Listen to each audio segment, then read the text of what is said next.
Hola, muchas gracias. Muchas gracias porque ya tenemos tiempo de estarnos viendo y la invitada de hoy es una invitada especial, ya van a ver por qué. Pero sobre todo muchas gracias por sacar de su tiempo para tener una visión diferente de cosas que parecieran cotidianas. Y cuando se trata de mujeres, todavía son más cotidianas.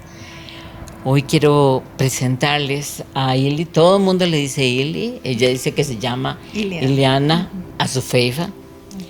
Y está aquí porque esto de buscar personas para conspiradores tiene lo suyo. ¿Qué quiero decir con esto? Bueno, no queremos repetir episodios, aunque sean con diferentes caras. Ili. Por ejemplo, tuvimos una chica muy joven que su papá no le quería pagar en la universidad y ella encontró cómo vendiendo ropa usada, haciéndole pequeños cambios y montando outfit, hacía esos outfits, los subía en una plataforma y ella de pronto comenzó a darse cuenta que ahí había una posibilidad. Ahora a la hora de almuerzo yo dejé la cartera y en el lugar a donde estaba trabajando. Y me doy cuenta porque llego al restaurante y necesito pagar la cuenta y no tengo la cartera.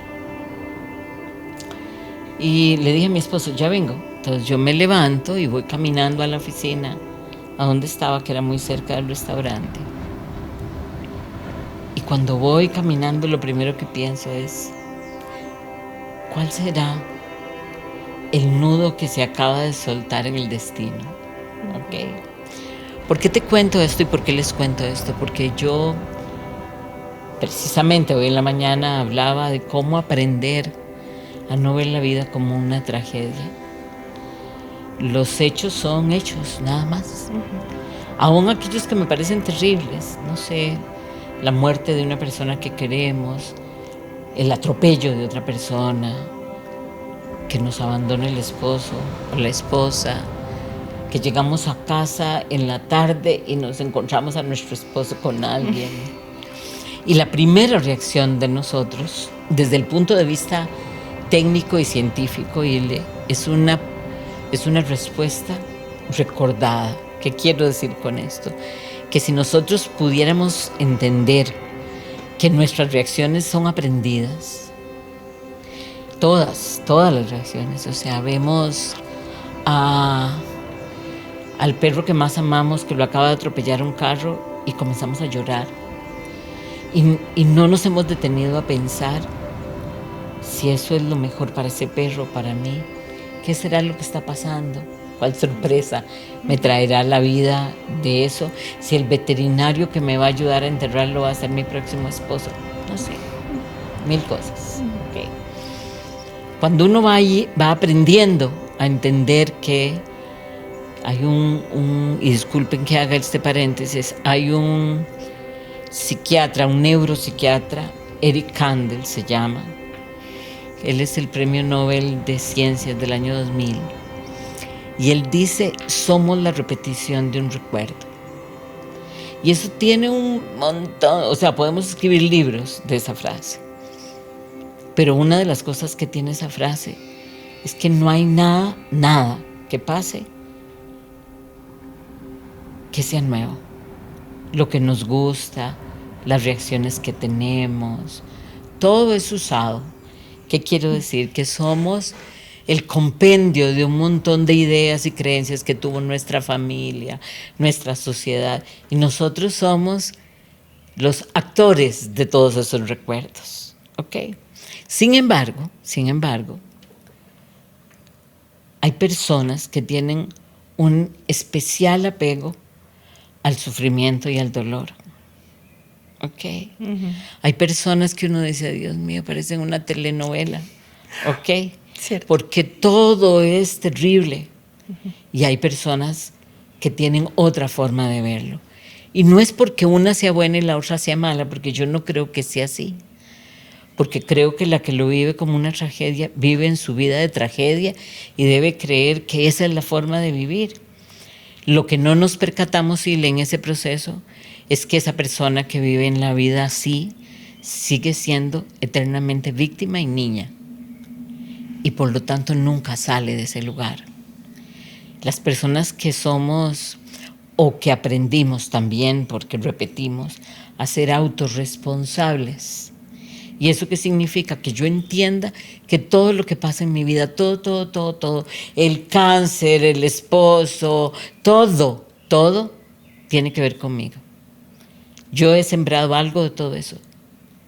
Yo he construido de alguna manera algo de eso.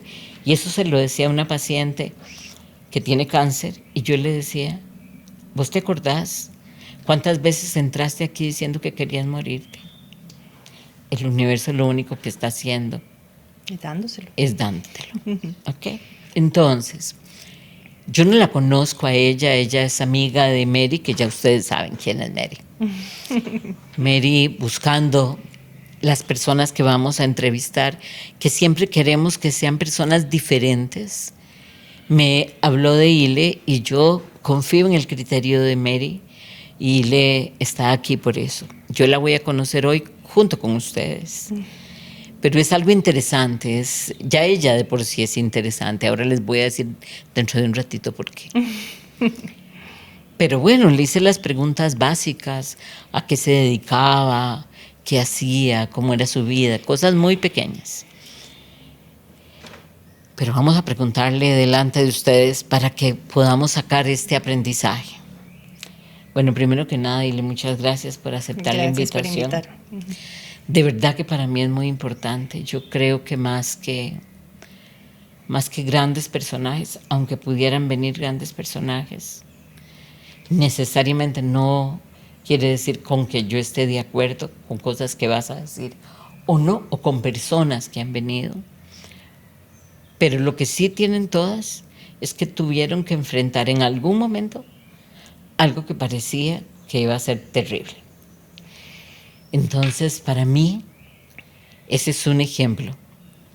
Y te volvés más un ejemplo por 3 cosas. Porque comenzás trabajando con los niños, ¿ok? Porque, segundo, porque comenzás trabajando con la alegría, no con el sufrimiento. Y ya eso habla de vos, ¿ok? Y tercero, porque sos una mujer alta y no sos el estereotipo de la modelo, ¿ok? Y ahí es donde mucha gente va a decir, es que no se me abren puertas. Eso no es cierto, ¿ok? Eso no es cierto, porque en realidad uno está por encima del estereotipo. Es un poco como yo. Yo comienzo a hacer esto y a mis 63 años ya no es una edad en la que la gente comienza a trabajar en YouTube, ¿ok? Pero yo nunca he creído eso. Yo siempre que he creído que uno tiene que hacer lo que tiene que hacer. Contanos un poco de tu historia, de tu vida, de dónde naciste, qué pasó de niña, cómo terminaste en todo esto que se llama la vida de Ile.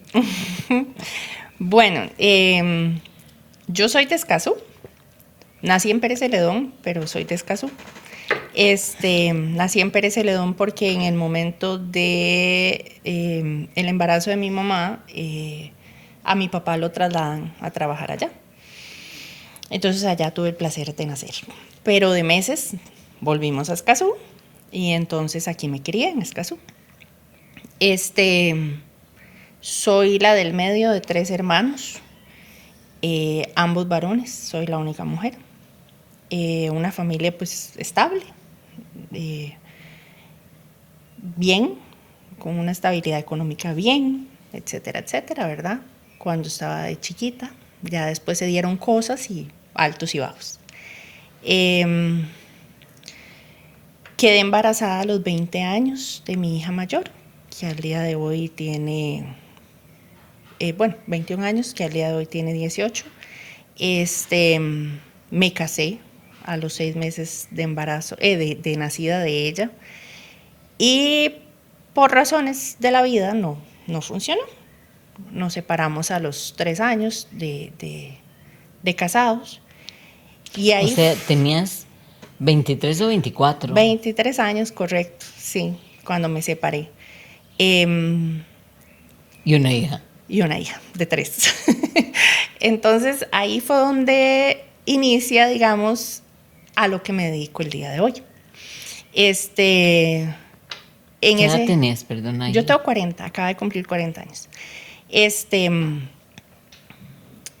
Tenía un estilo de vida, ¿verdad? Donde pues yo ya estando sola pues no podía dárselo a mi hija, entonces tenía que buscar ingresos, porque en ese momento no trabajaba. Conseguí un trabajo, gracias a Dios, de oficinista. ¿Habías estudiado?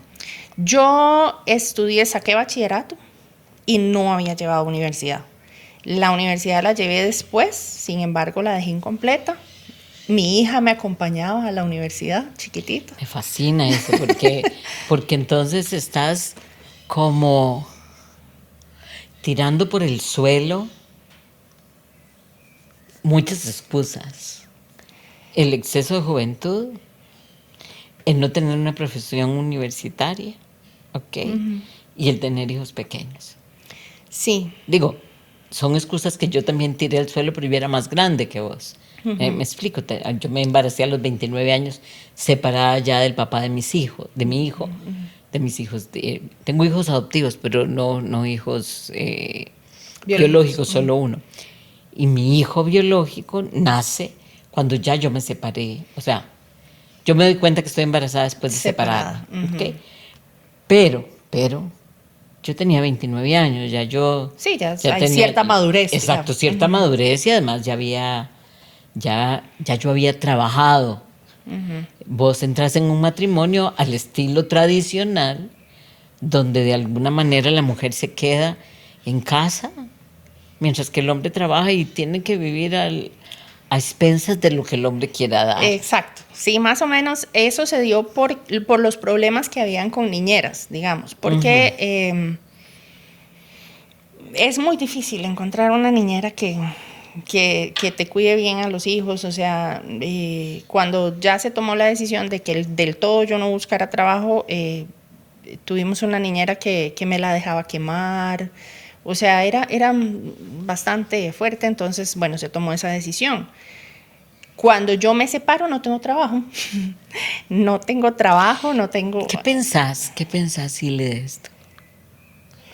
Nosotros no nos damos cuenta de cómo esas decisiones, yo suelo decir que las decisiones que tomamos hoy, que nosotros tenemos que entender, Ile, que las decisiones que tomamos hoy son los ladrillos del futuro. Uno cree a veces que solo toma decisiones para este momento. Sí. Pero embarazarte sin tener una relación estable, si esa relación se terminó, es que en realidad en algún momento vos no te diste cuenta, pero seguramente nació torcida. ¿Ok? Ajá. Pero ¿cómo a pesar de eso, Ile, vos te pones en una posición de dominación en la que no te das cuenta? Vieras que a lo largo de la vida, mi vida ha sido así. O sea, son etapas feas. A lo largo de mis 20 años después de esto, o sea, son etapas feas que se han dado, que yo he tenido que decir, no, aquí, o sea, no puedo vivir rumiando el problema o rumiando el dolor, y tengo que salir adelante. Claro, pero eso requiere una mujer fuerte. Exacto. Una mujer fuerte que se colocó en una posición de dominación muy compleja, y hay muchas mujeres así. Por eso para mí es muy importante esto. O sea, es cuando el hombre o el compañero o la compañera, no importa eso, te dicen quédate en casa, cuida a los hijos, yo me encargo. Y no me doy cuenta al final de que no solamente estoy cuidando a los hijos, estoy dejando mis sueños. Y es muy difícil. De hecho, años después, teniendo que buscar terapia psicológica, en mi posparto de la segunda hija que tengo una de 18 y una de 5 años, y una arriba, en el medio de ellas dos. buscando ayuda en el posparto de la segunda hija, resulta que el psicólogo me dice que yo estoy en depresión crónica, digamos, desde mi primer matrimonio. Claro. Porque yo siempre había sido independiente, yo trabajaba y demás. Resulta que de un día para otro me veo en una casa en un barrio que no es el mío, con una niña, o sea, sola, donde no conozco vecinos, no conozco a nadie, con una niña que no hablaba todavía, entonces yo estoy sola. Y estás muy joven. Exacto. Muy joven. Muy joven todavía para enfrentar eso sin alguien a la par. ¿A quién preguntarle? ¿A quién decirle esto es normal, esto es lo que pasa? Exacto. Entonces yo estaba con una bebé a la que ¿qué le voy a decir? O sea, yo no le puedo contar mis problemas. Sí. Me explico. O sea, era un barrio que me daba miedo hasta ir al chino de la esquina. O sea, de verdad. Entonces, resulta que desde ese momento entré en depresión y yo no lo sabía. O sea, yo me fui enterando hace 5 años con el posparto de mi hija menor. Uh-huh. Qué locura esto. Qué locura que... Y esto es la verdadera depresión. Eso es la verdadera depresión. Uh-huh. O sea, la depresión como reacción química y física del cuerpo es algo que la mayoría de la gente vive y no está enterada. No lo sabe, correcto. Y no está enterada porque pasás a vivir una vida como gris, apagada, y no te vas dando cuenta que la vida no es eso. Vieras que hay un día justamente que a mí no se me olvida, estando en esa casa, yo me acuerdo que mis papás llegaban, ¿verdad?, a visitarme, y un día mi papá me dijo, es que usted no es mi hija. O sea, yo estaba tan apagada, o sea, ese matrimonio me anuló tanto que ya yo no era yo. Entonces, obviamente yo vengo y entro en depresión, no me doy cuenta. O sea, cuando el psicólogo a mí hace 5 años me dijo que yo tenía una depresión de 12, o sea, yo como, o sea, jamás. Y esto es tan importante porque también, y le está sirviéndonos como ejemplo de cómo una persona puede estar en depresión y puede quedar embarazada, tener un negocio, volverse a casar, uh-huh, y todo sí, en un color, lo que yo llamaría un color sepia, que es este color como antiguo, como añejo, uh-huh, ¿verdad? Porque la pregunta de tu padre, que además no puedo imaginarme el dolor de ellos, de verte así, uh-huh, y seguramente para no meterse, para no ser papás metiches, no te dicen nada, pero el día que tu papá te dice eso, ¿qué pasa con vos? Que no sentís, que no reaccionás. ¿Qué pasaba aquí adentro en tu cabeza? Vieras que no sé. O sea, sinceramente ahora yo lo veo para atrás y yo no entiendo qué me sucedió. O sea, de verdad me anuló completamente. Porque no era la que yo conocía o la que soy, digamos. ¿Qué pensabas, Ile? Perdona que te haga estas preguntas, pero lo que quiero es poder enseñarles más a las personas lo que hay detrás de Ile. Yo me casé con la idea, mis papás tienen 50 años de casados, entonces yo me casé con la idea de que el matrimonio es para siempre. Me casé con alguien que era súper amigo mío, uh-huh, desde que éramos chiquitos. Con alguien que me gustó desde que éramos chiquitos. Nos gustábamos desde que éramos chiquitos. Entonces, ¿nos gustábamos o te gustaba más? No, nos gustábamos los dos. De hecho, él me buscó. O sea, uh-huh, incluso ya por perdidos los años, pues él me buscó. Y entonces, yo digo, cuando yo explico mi relación, éramos tan amigos que no funcionó. O sea, él no entendió que se casó, que ya yo era su esposa. Nos llevábamos tan bien que no funcionó como pareja. Uh-huh. Y es interesante porque si yo te digo a vos lo que yo suelo decir de las parejas, ¿ok? Es que son los mejores amigos, pero además me acuesto con él, ¿ok?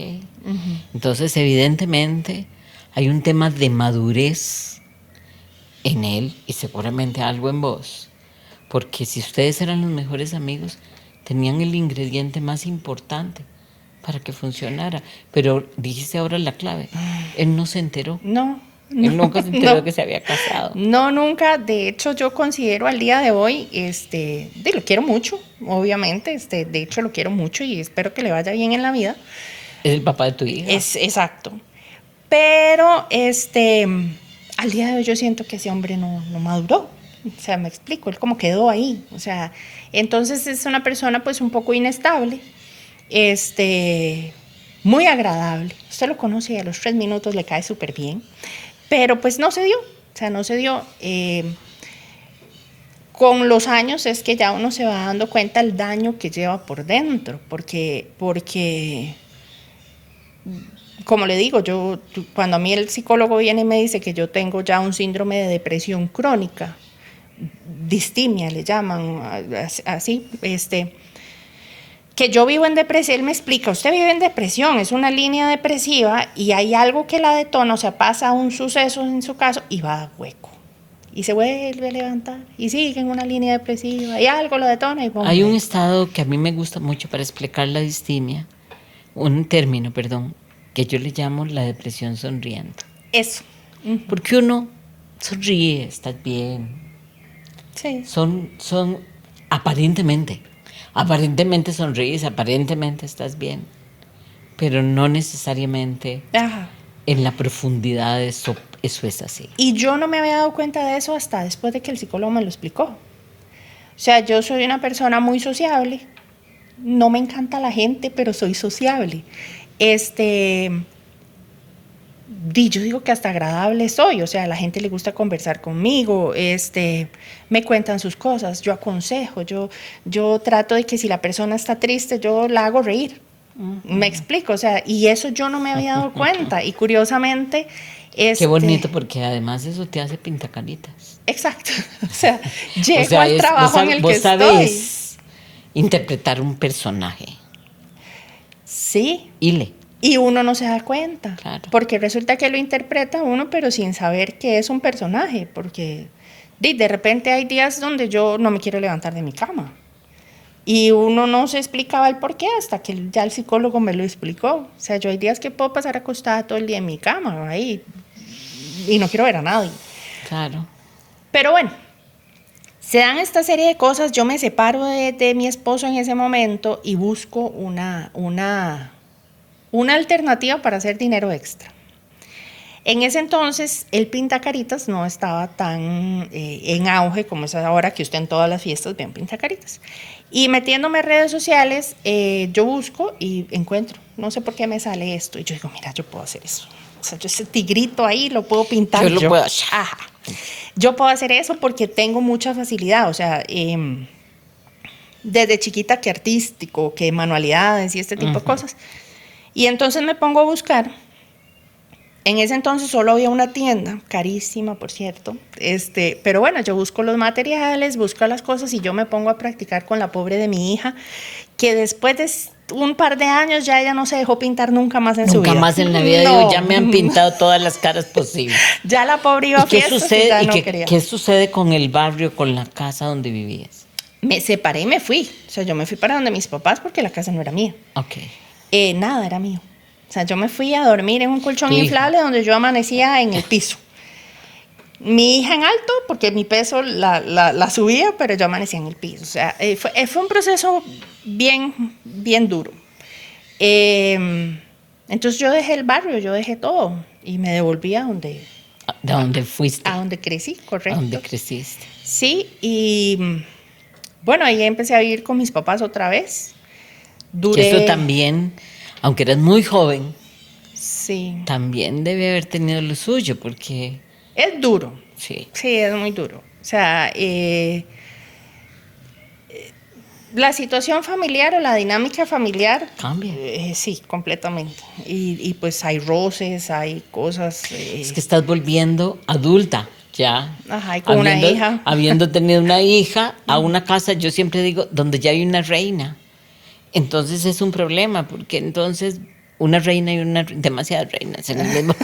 Sí, entonces bueno, ahí duré 3 años, ya empecé como empecé con lo del pintacaritas, practicando sola, ofreciendo mis servicios en las fiestas de los hijos de mis amigas, se los regalaba, entonces yo practicaba, me iba dando a conocer y así empecé. ¿Y cuál es tu primer trabajo pagado de pintacaritas? Fue en un kinder en San Rafael de Escazú. ¿Y cómo cobraste, Eli? Vieras que no recuerdo. No recuerdo, o sea, de verdad no lo recuerdo, pero sí me acuerdo, o sea, me acuerdo lugar, O sea, lo que te quiero decir los es, en tu nervios. cabecita, ¿qué números hiciste para sacar el costo? Ay, no recuerdo.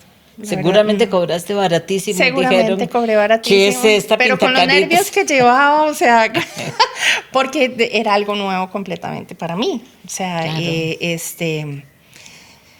llevaba muchos nervios. Me recuerdo de unos dibujitos que hice ahí. Bueno, y así empecé. O sea, yo veo mis dibujos de hace 15 años y yo decía, Dios mío, ¿pero qué es esto, verdad? Pero bueno, así me di a conocer. Y ahora, dentro del gremio, pues soy de las viejitas, digamos, del gremio, entonces me conocen. Se ha llegado uno a tener un campito, ¿verdad? En el gremio. Pero sí fue bien traumante las primeras veces. Fue Porque todo un además trauma. estás trabajando con un segmento muy complejo, los niños. Sí. Porque el niño no te va a decir qué lindo que quede No. si no le gusta. Ajá, correcto. Me acuerdo en una ocasión, un chiquito se quedó viendo así en el espejo y mamá, me lo quitas, lo oigo y se lo quitó. O sea, esas cosas pasan. Pero bueno, fue todo ese aprendizaje y gracias a Dios pues ya ahora no lo hago tan mal. Después de 15 años no lo hago tan mal, ¿verdad? ¿Y cómo fuiste evolucionando? Cuando tenía, vamos a ver, como 4 años de estar trabajando como pintacaritas, trabajaba solo los fines de semana porque tenía un trabajo de oficina. No podía dejarlo. Sin embargo, ya estaba creciendo, ya me estaba dando a conocer y entonces ya me buscaban entre semana para trabajar entre semana en escuelas. Y yo sentía que los pasitos que daba avanzando y dándome a conocer los fines de semana, los echaba para atrás cuando yo tenía que decir que no a escuelas o a empresas que me pedían entre semana. Entonces yo soy muy impulsiva para todo. O sea, yo soy súper impulsiva y hago cosas que el corazón me dice, hágalo. Y le dije a mis papás que iba a renunciar. Le dije a mi novio en ese momento que iba a renunciar, que al día de hoy es mi esposo. Casi se mueren todos cuando me oyeron eso. Y hablé con mi jefe en ese momento, fui y hablé con él y le pedí que si me podía despedir. Que si me podía despedir para tener la liquidación. Claro. O sea, no irme en cero, sino tener una liquidación. Y él me hizo el favor de despedirme en ese momento. Lo que yo había sacado cuentas, que según yo me iba a durar la liquidación 6 meses, no me duró ni mes y medio. Claro. Pero bueno, me eché al agua. Era la única manera. Fuiste a la tienda carísima a comprar más materiales y se te acabó la liquidación. Sí, exacto. Pero ya, o sea, con eso me eché al agua y estuve viviendo de eso que 7 años y hace 4 aproximadamente compré inflables, compré máquinas. ¿Cómo vamos pasando? ¿Cómo vamos pasando de pintacaritas a creadora de eventos? Yo ni sé, o sea, yo siento, perdón, lo impulsiva que soy. Lo impulsiva que soy. Me acuerdo que una vez una amiga tenía, el esposo tenía inflable y máquinas, pero no las usaba. Y ella es pintacaritas. Y ella me dijo que es que a ella no le gustaba jalar chunchis. Y yo dije, yo necesito más plata. Entonces, yo, ¿por qué no me dan los inflables? El inflable, las máquinas, yo lo trabajo y nos vamos por un porcentaje. Perfecto, listo, me dicen que sí. Entonces yo empiezo a trabajar esto así. Y yo dije, a mí sí me gusta el teje y maneje de andar jalando chunches y este estrés y toda la cosa. Me gusta la plata, porque la plata hay que dejarse cosas, pero te aliviana todo. O sea, te aliviana todo. Entonces, Obviamente ya no era lo mismo que te paguen 1 hora de pintacaritas a que te paguen 3 horas en una fiesta. Entonces, así fue como empecé. Hasta que yo dije, no, aquí es comprando las cosas. Tus propios inflables. Mis propios inflables. Entonces, mi esposo actual, que es fotógrafo, a veces pega contratos grandes. Él me prestó la plata para comprar los inflables, porque trabajamos, o sea, estamos como en una línea de eventos, pero trabajamos separados. Ni yo me meto con su trabajo, ni él se mete con el mío. Pero muy lindo porque al final se pueden perfectamente... Sí, a veces hacemos eventos juntos, pero entonces yo lo subcontrato a él o él me subcontrata a mí. Ok. Y sí trabaja él conmigo porque yo ahora, después de los años, crecí más de la cuenta o más de lo que yo me había dado cuenta, y le trabajo a productoras ya muy grandes. Y le trabajo a varias productoras, no solo a una. Entonces, digamos que yo trabajo en eventos como festivales musicales grandes, como el Transitarte, por ejemplo, como el Picnic, por ejemplo. Entonces, sí, mi esposo trabaja conmigo, Que son actividades que se hacen en Costa Rica. Ajá. Que mueven masivas. Hablamos de 20,000, 30,000 personas. Correcto. Transitarte puede llegar a ser, no sé, 100,000 personas que pasan. Ajá, correcto. Que van, porque son varios días. Entonces sí. Es un evento grande. Sí, entonces él trabaja conmigo en eso, o sea, yo lo contrato, bueno, usted hace tal cosa y contrato personal, ¿verdad? Sin embargo, siempre él en su línea y yo en la mía. Como para evitar problemas, porque mi mentalidad es diferente a la de él. Yo soy impulsiva y creativa, él es todo números y lógica. Y a mí eso me desespera. O sea, yo sé que muchas veces tenemos que hacer números y cálculos y todo, pero a mí me desespera. Yo me he ido siempre como al impulso. O sea, yo digo, yo quiero hacer esto y eso hago. Y no sé ni cómo. Pero... ¿Qué te parece si le cambiamos la palabra impulso por inspiración? Me encanta. Te voy a decir por qué. Porque el impulso, inevitablemente, si vos le decís a alguien que sos impulsiva, la primera sensación que a uno le va a generar es que vamos a tener algún problema. Es irresponsable. Puede ser irresponsable, sí. Puede ser que se enoje en cualquier momento. Ok, yo creo que vos sos inspirada, que vos sentís algo en el corazón y de pronto decís... Eso me mueve y eso voy. Me mueve, me explico. Eso va a hacer que tengamos más público. Buen punto, perdón. Ok, entonces esa inspiración, sí. Porque es como que vos te moves por inspiración. Sí, yo no soy tanto de analizar, digamos. Como de sentir. Como de sentir, correcto. Yo me voy a lo que yo siento que debo hacer y gracias a Dios hasta el momento todo me ha salido bien. En ese es que sentido, cuando uno está inspirado, dirías vos, gracias a Dios, porque la inspiración es divina. Ajá. Entonces no tiene por qué salirte mal. Sí. Y pues así he ido por la vida laboral, ¿verdad? Y personal, porque todo esto que me estás contando al final calza con el COVID. Sí, personal ha sido un poco complicado. ¿Qué digo? Justo antes de la pandemia, yo tuve a mi primera hija y en teoría yo no podía tener bebés. Quedé embarazada de ella y todo perfecto, pero se suponía que no podía tener bebés más. Mi esposo tampoco, por cuestiones hormonales de ambos. Resulta que justo antes de la pandemia quedó embarazada y estábamos en un proceso donde no te quiero ver y él tampoco me quería ver a mí y bueno, quedó embarazada. Pero nos juntábamos de vez en cuando. De vez en cuando nos veíamos. Nos veíamos.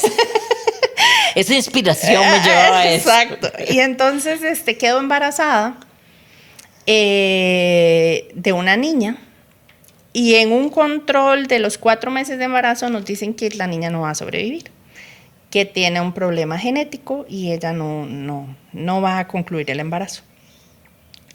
Solo teníamos que dejar que dejara respirar. Porque tampoco era así como, saquémosla, eso jamás va a ser opción, digamos, o sea, entonces, Fue un proceso muy duro. Mi bebé murió cuando tenía yo 6 meses de embarazo. En el San Juan o en el hospital, ¿verdad? Le dan a uno un apoyo psicológico. Bueno, para ese entonces estaba juntada con mi esposo, no estábamos casados. Y resulta que la psicóloga de ese momento, que nos llevó como el apoyo, nos dice, ella venía para algo. O sea, ella tenía una función, una función en esta vida. Y posiblemente era unirlos. O sea, porque, como le digo, estábamos en ese proceso de que no te quiero ver. Y, o sea, sí. He pesado en el hogar, digamos. Bueno, pasamos todo el proceso. Yo enterré a mi bebé en noviembre, porque me tocó parirla, ¿verdad? Es un proceso muy duro. Y la enterré en noviembre y para mayo del año siguiente mi esposo y yo nos estábamos casando. En pandemia. Entonces fue una boda de 8 personas. Claro. Sí, en pandemia. Resulta que a los 8 meses de haber yo enterrado a mi bebé, quedo embarazada. Quedo embarazada de mi bebé menor que tiene 5 años.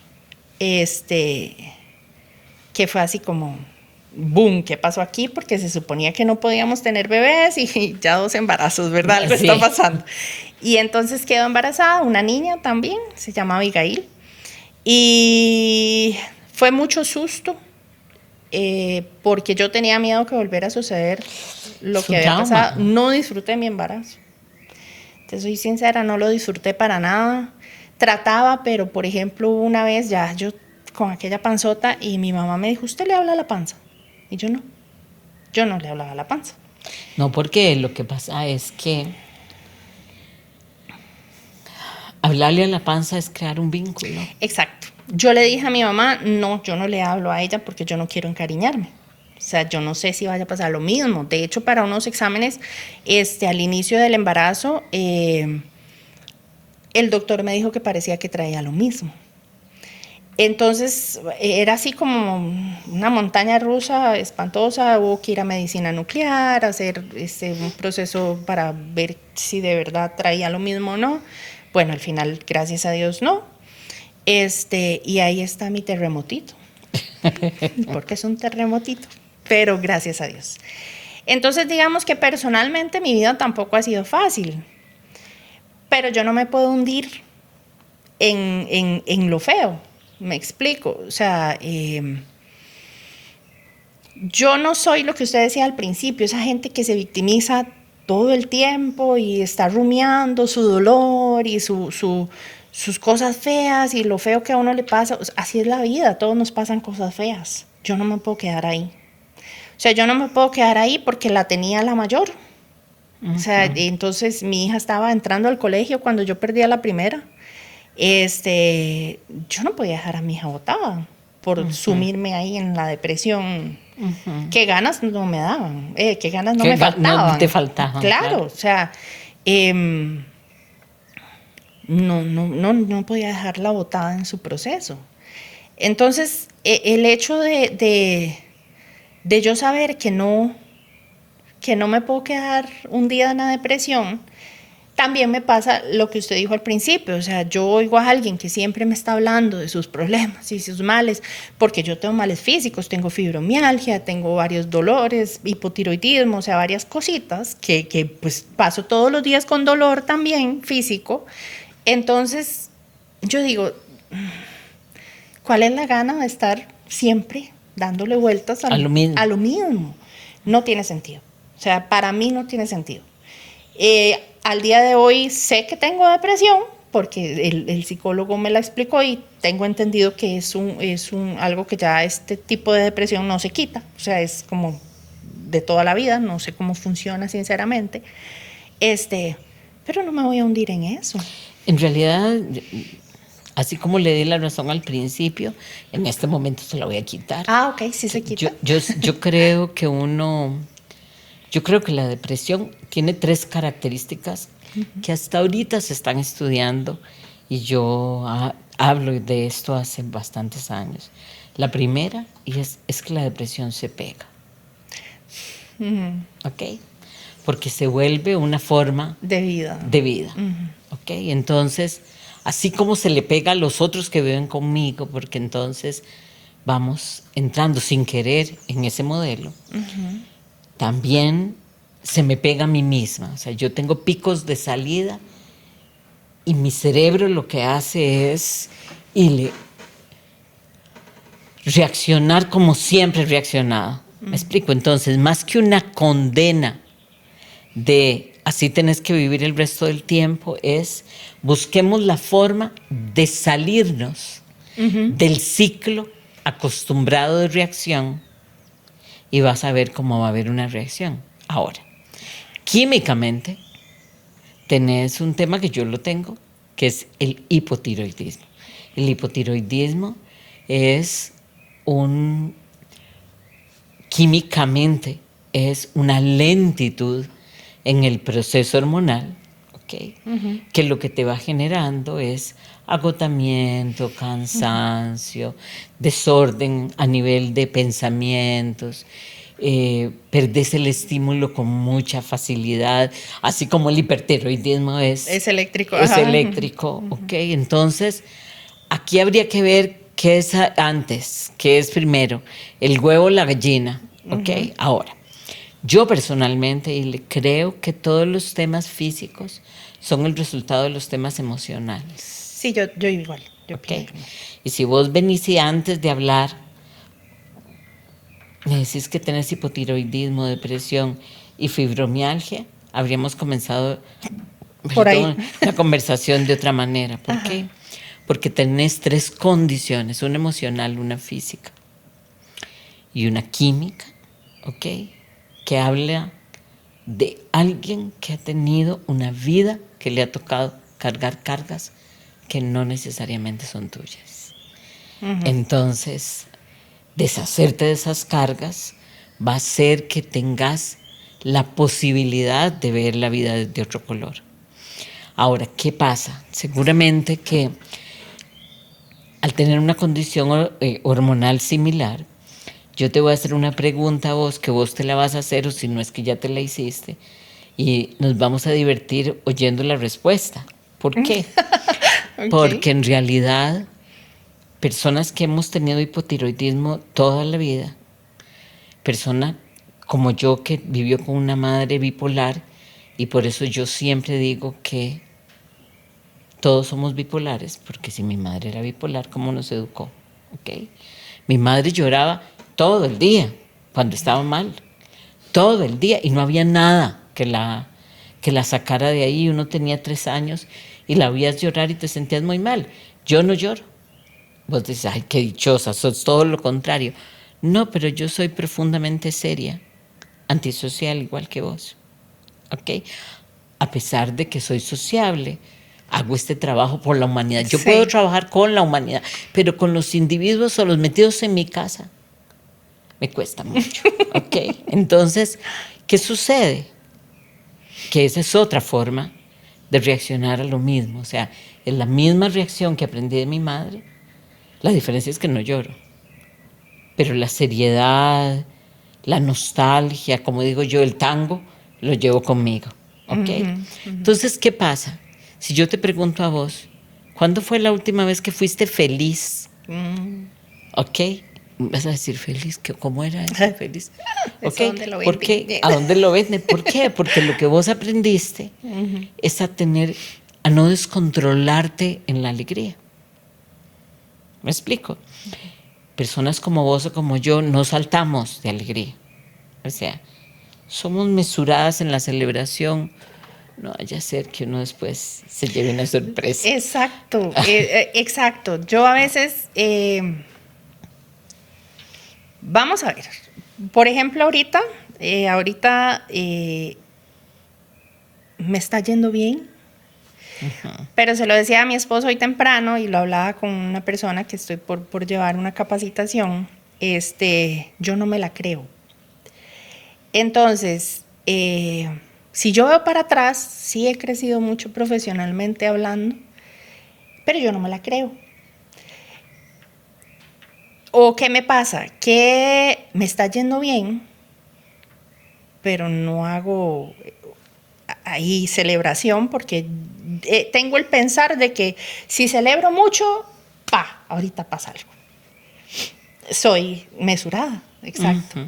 Porque Ahora, ¿qué es para vos creértela? como creerme que sí he crecido tanto, o creerme que tengo una posición, digamos, dentro del gremio. ¿Por qué te da miedo eso? Inseguridad será, ¿Pero inseguridad de qué? no sé, problemas de autoestima. Ok, pero esos son los diagnósticos que me tocan a mí, no sé, está así. Ok, ¿qué quieres decir con problemas de autoestima? No sé, nunca me he creído lo bien que hago las cosas, tal vez. Y mucha gente me lo dice. Ve la locura de lo que me estás diciendo. Me decís, nunca me he creído lo bien que hago las cosas. Sin embargo, ves una carita en Facebook y decís, yo lo puedo hacer. Entonces no es tan cierto. ¿Me explico? O sea, tal vez lo que no tenés es un contacto con vos, un contacto con Ile profundo. Y tal vez una herida de rechazo un poco fuerte que te haga temer que si vos decís, es que sí soy buena yo en esto, ¿okay? Vas a Sí. generar en otros una reacción que tal vez no les guste, que tal vez se sientan mal, que tal vez te vean prepotente. ¿Ok? Porque en el fondo vos sabes que sos buena haciendo lo que haces. Si no, no estarías donde estás. Sí, cuando veo para atrás y veo lo que he crecido, sí, yo digo, puchica, soy buena. O sea, porque... ¿Y qué te da miedo? ¿Te da miedo procrastinar? ¿Te da miedo que ahora que ya te sentís en un lugar estable y bueno? De hecho, procrastino mucho, muchísimo. O sea, cuando ingresé a la terapia psicológica que le dije por el posparto, fue una de las razones. Lo que pasa es que en ese momento sí estaba en depresión posparto terrible, ¿verdad? Pero fue una de las razones que yo le dije al psicólogo. O sea, yo me sorprendo de lo que yo procrastino. No me agrada. O sea, yo sé que tengo que hacer cosas y no tomo el impulso para hacerlas. ¿Y sabes por qué? No. Ok. La procrastinación es el mismo miedo que tiene el bebé, que ya vos tenés una niña de 5 años, lo debes tener fresco, que tiene el bebé cuando se levanta, se para en sus 2 pies y dice, ok, voy a dar el primer paso. Y que se vuelve a sentar. Esa es la procrastinación en el adulto. La procrastinación es interesante porque está muy asociado al hipotiroidismo, y ya vas a ver a dónde. Es el temor a crecer. A crecer. ¿Ok? A de verdad crecer y decir, yo soy responsable de mí. Y todo esto lo hice yo, no lo hizo ni Juan, ni Jorge, ni Ernesto. Lo hice yo porque yo ya soy autorresponsable de mi vida. ¿Me explico? ¿Y por qué podrías tener miedo a crecer? Bueno, la historia que nos has contado nos lleva a ese pensamiento de decir, uy, si me emociono mucho y creo que me va a ir bien y no fue tanto. ¿Ok? Entonces es la contradicción de 2 formas de personalidad, de 2 características de la personalidad. Una perfeccionista como no hay nadie, que eso es evidente, ¿verdad? ¿Ok? Porque el perfeccionismo además es muy infantil y fantasioso. El perfeccionismo no hay nada perfecto. O sea, si nos ponemos a buscar las cosas perfectas, siempre vamos a encontrar algo que no está tan bien. ¿Ok? Pero es la ilusión de los que somos controladores y perfeccionistas. ¿Ok? Entonces, yo soy perfeccionadora y controladora y eso evita que siga el paso que sigue. Porque lo tengo que hacer todavía mejor. ¿Ok? Y eso me evita tener que enfrentar la etapa que sigue. ¿Me explico? ¿Qué pasa con tu bebé no nacida? Debe haber aumentado esta sensación que tenés, porque era, ¿cómo voy a llegar a ese momento? ¿Cómo hago, Ile, para tener 3 meses de embarazo y estar con mi bebé dentro, esperando nada más que deje de respirar? ¿Cómo espero cada día ¿Me explico? Y sin volverme loca en el proceso. O sea, Es horrible, sí. exacto. Sí, Entonces, eso genera un trauma en nosotros. Y eso hace que aquello que antes era un miedito, ahora, interiormente, es un súper miedo. ¿Ok? Pero es muy importante, Irle, que te des cuenta de todo lo que has logrado, porque es lo que te va a dar confianza para seguir logrando cosas. Porque sos un ejemplo de lo que se puede hacer. De lo que puede hacerse a pesar de que todo esté en contra. Sí. ¿Me explico? Si vos venís y me decís, es que yo no creo en mí, yo te digo, no es cierto. Tal vez, vieras que analizando el asunto ahorita, yo sé, o sea, digamos, yo sé que soy buena. Hace poco, por ejemplo, me lo dijo este muchacho que estoy por entrar a una capacitación, usted es buena haciendo plata. Sé que soy buena haciendo plata, soy mala reteniéndola, pero soy buena haciendo plata. No la impulsividad, la inspiración me hace que sea buena en mis proyectos. Tal vez siento que ahorita conversando, el hecho es de pensar que entre más arriba esté, más duro va a ser el golpe. Podría ser. Entonces, es esa inseguridad, exacto, una inseguridad o un temor a que en algún momento todo se caiga. Y entre más arriba o yo más me la crea, más duro va a ser el golpe. O sea, hay una cosa que a mí me... Bueno, primero quiero decirte que me ha fascinado conversar con vos, ha sido maravilloso. De verdad que sí, me ha parecido maravilloso. Pero hay una frase que te voy a decir, y es: no hay arriba ni abajo. ¿Ok? Es el lugar donde vos querás estar. Has sido una mujer tan fuerte en tu proceso de vida. Has sabido levantarte tanto de tantos lugares que no importa dónde estés. Más que pensar en que te vas a caer, así que difícil. Pensá en que vas a seguir.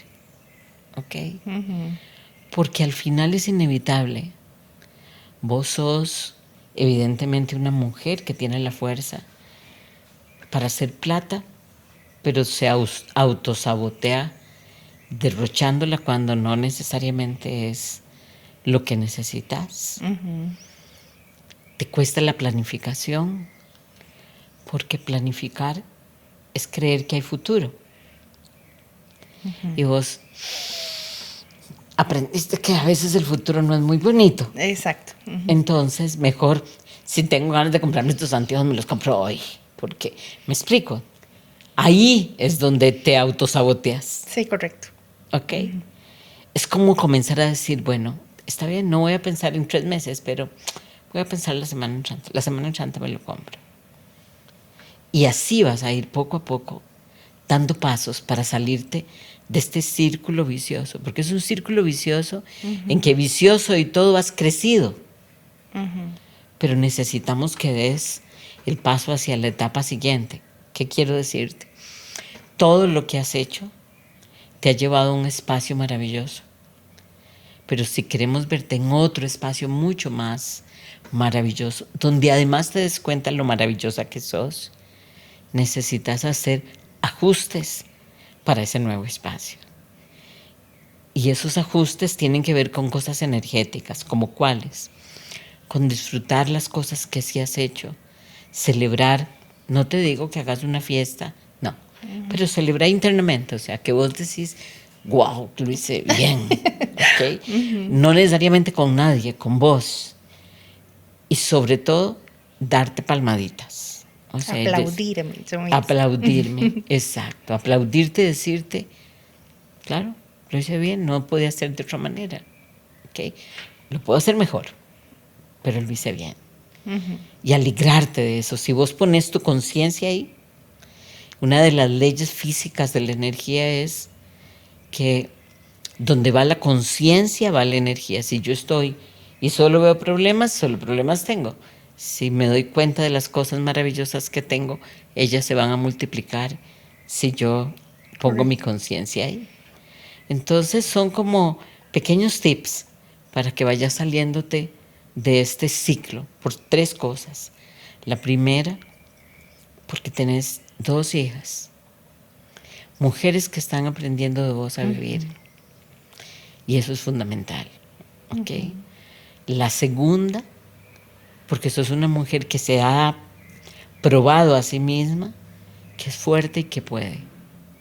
Y no tendría que ser, ¿por qué no ser así? Y la tercera, porque estamos aquí para aprender y pasarla bien. Y el amor se expande y el miedo se contrae. Entonces, mejor expandimos amor. ¿Ok? Yo quiero agradecerte muchísimo, Ile, de verdad, que sos una de estas personas con las que uno podría hacer, no un podcast, sino como 18 seguidos. Muchas gracias gracias a por usted. estar aquí. Para mí ha sido muy enseñador, pero sobre todo les decía al principio que sos una mujer muy interesante y que después les ibas a decir por qué. Ya ahí lo tienen, por eso sos interesante, porque sos una mujer que tiene la posibilidad de estar y de verse y de retractarse y de volver a ir hacia adelante sin ningún problema. Yo creo que la única que no se ha dado cuenta de las cosas maravillosas que sos vos. Muchas gracias. Y de verdad espero que esto les permita tener una vida mejor. Gracias. Gracias.